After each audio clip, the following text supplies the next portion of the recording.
듯한 채로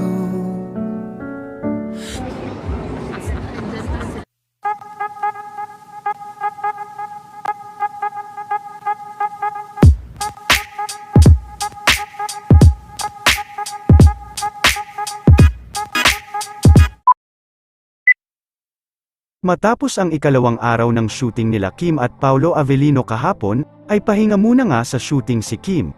Ngunit kahit nakapahinga sa shooting ay nakipagkulitan din ito kay Mr. Paolo Avellino kanina.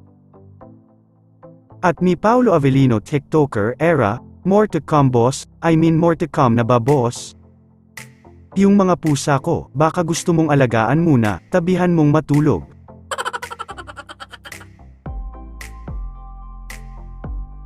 Dumalo din si Kim sa 25th anniversary celebration ni Sir Francis Libuiran sa City of Dreams, Manila.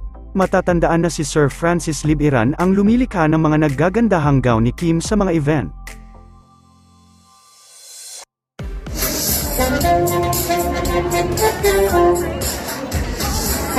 Kasama din ni Kim sa 25th anniversary celebration sina Direk Lauren at ilan pa sa mga kapamilya stars na sina Darren Espanto, KD at Alexa, Sam Milby at Eric Santos, maging si Miss Vina Morales ay kasama din sa dumalo.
Bravo, Francis. And with that, let us all raise our glasses. 25. Bravo, Francis. And with that, let us all raise our glasses. 25 years and beyond of fashion and purpose. Everybody, raise your glasses. Cheers to Sterling Francis Libuiran.